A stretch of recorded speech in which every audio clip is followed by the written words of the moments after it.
Sunnah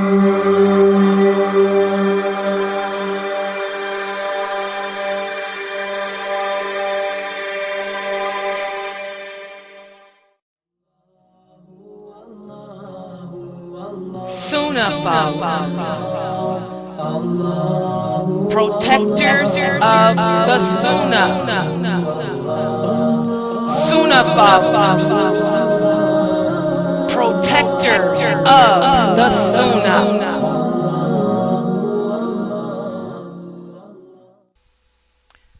Inna alhamdulillah wa salat wa salam ala wa rasulullah. We're continuing with the topic of understanding the Sunnah prayers. Yesterday we spoke about the night prayer, the voluntary night prayers. The voluntary night prayer begins after Isha, and you have all the way up until Fajr to perform it. Remember, Tahajjud refers to the last third of the night. Qiyam el-Layl refers to the beginning of the night. Witr simply means odd number. Okay, so it's all the same prayer. You can choose to make them before you go to sleep, or you can you can choose to wake up to perform it. They bring about great rewards. We talked about the different rewards today.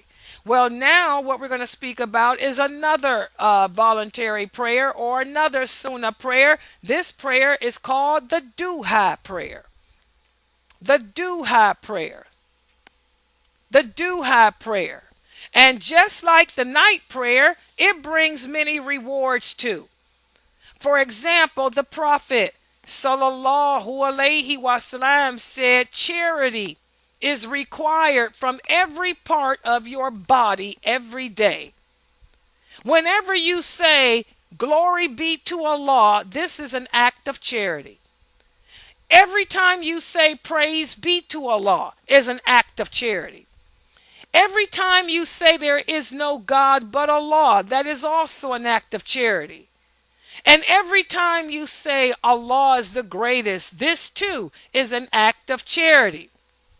Whenever you enjoin what is good, you are doing an act of charity. Whenever you speak out against what is evil, you are doing an act of charity. And what suffices for all that is if you make just 2 rakats, called the 2 rakat of dua. There you go. So this is what the Duha prayer is all about. The Duha prayer is also referred to as the prayer of charity. You may hear some people refer to it as the prayer of charity because when you perform this 2 rakat prayer, Allah will give you charity for every bone and every joint in your body. Listen to this. The Prophet sallallahu alaihi wasallam said, in the human body there are 360 joints, and you must make charity for each one. And when he said that, the people asked him, how is a person supposed to do that? He said, a person may cover the mucus that you find on the wall in the mosque. In other words, to clean the mosque of any dirt, that's an act of charity. To pick up something harmful from out of the street, that's an act of charity. But if you can't even do something like that, simply pray the 2 rakats of duha, and Allah will reward you for every 360 joints of your body as if you've done 360 acts of charity. Subhanallah. Isn't that beautiful, guys? Not everybody has money. There's another hadith where some of the companions went complaining to the Prophet. They said, "O Prophet of Allah, there are so many Muslims out there who will excel above us no matter what we do because we don't have any money to give in charity. The rich will always be ahead of us." The Prophet said, "Let me tell you something, that if you do it every day, they will never surpass you. And that is to do the 2 rakats of the duha prayer every day. For Allah will reward you 360 times for every 360 joints of your body." Subhanallah. He said that way you don't have to worry about the rich people excelling above you. Because remember, guys, every good deed is considered an action of charity. Making those two rakats, imagine every joint of your body. That's 360 times. Allah can reward you up to 700 times for a good deed. Subhanallah. Look at all of that. Also, there's other hadiths where the Prophet spoke about the virtues of the duha prayer. The Prophet sallallahu alaihi wasallam told us in a beautiful hadith qudsi that Allah says, O son of Adam, do not fail in performing the 4 rakats of the early morning, as it will be sufficient for the later part of the day. In other words, and these 4 rakats here that the Prophet said that Allah was mentioning were the rakats of the duha prayer.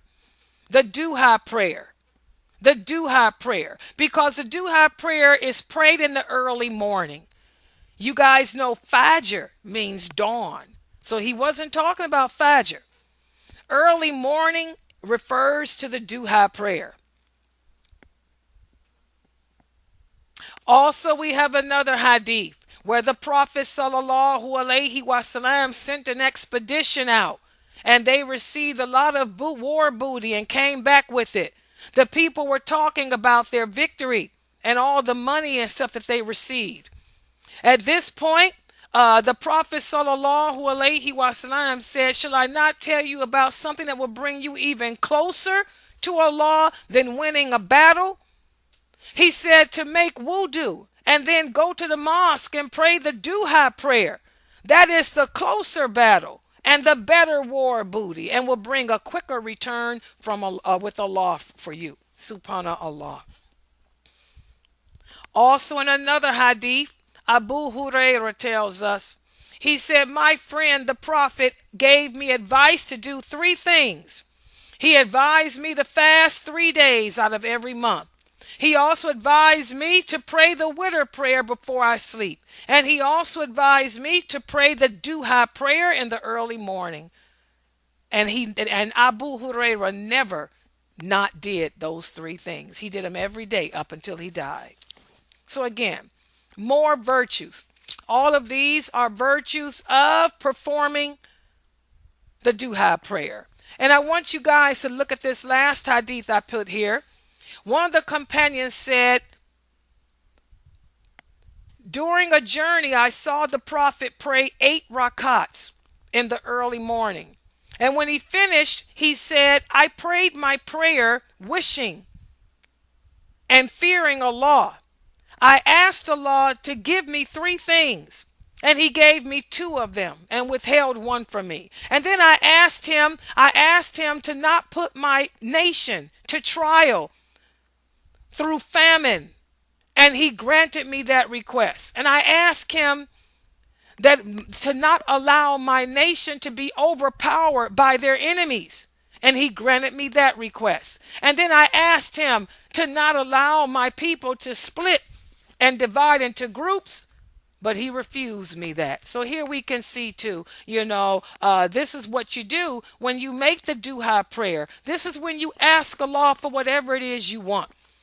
It's a voluntary prayer that you make. Allah is going to reward you as if you've given in charity for every bone in your body.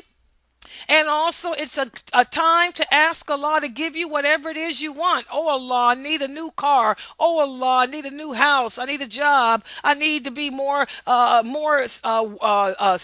than sick. Whatever. So here you can see from that wonderful hadith that you can also make dua asking Allah for whatever it is you are in need of. So that brings us to the big question, what time can we begin to perform this prayer? Well, the time for the duha prayer begins when the sun has risen. You want to wait until the sun is up. You don't want to confuse it with Fajr. You wait until the sun is up in the sky for a bit. And you can pray it up until dhuhr. So you have up until the adhan for dhuhr to pray it.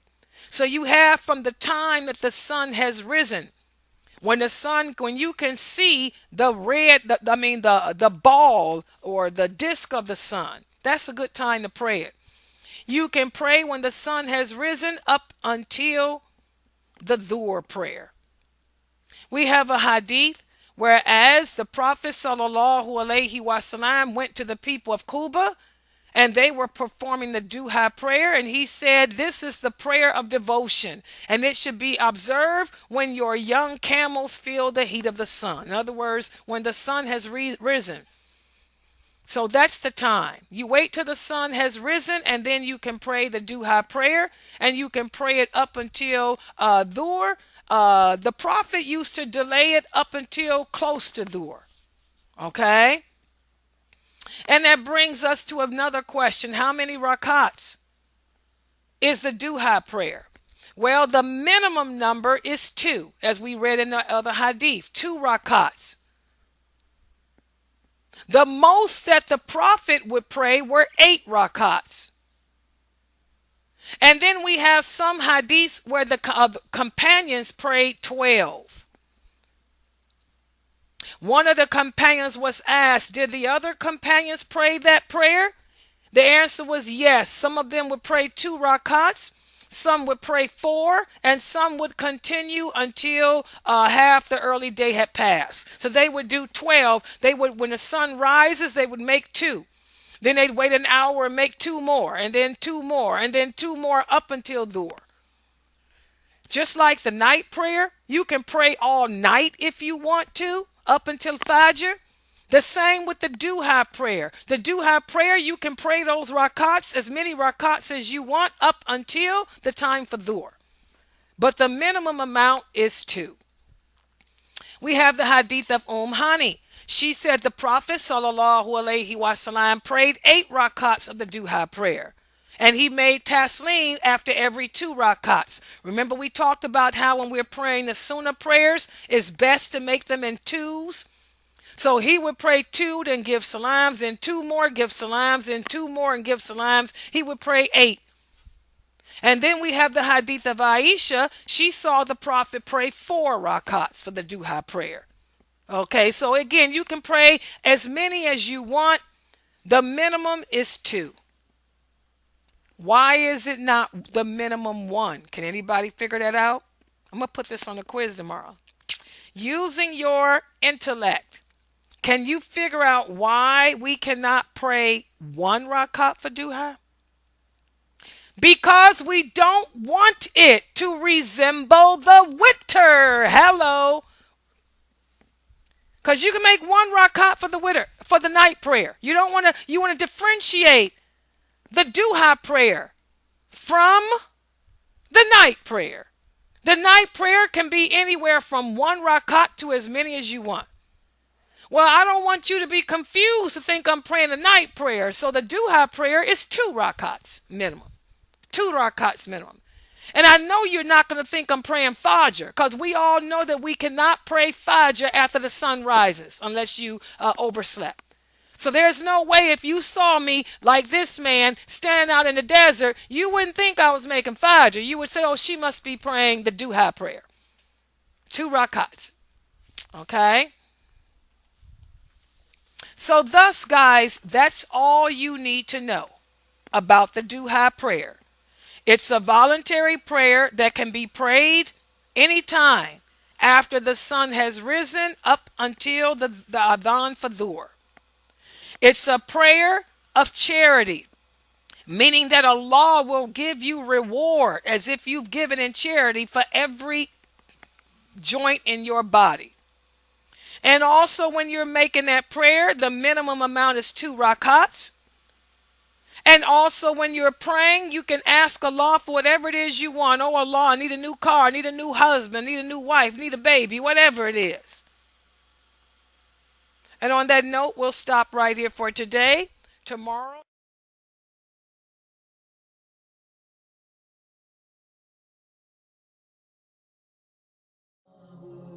Sunnah followers, protectors of the Sunnah. Sunnah followers, protectors of the Sunnah.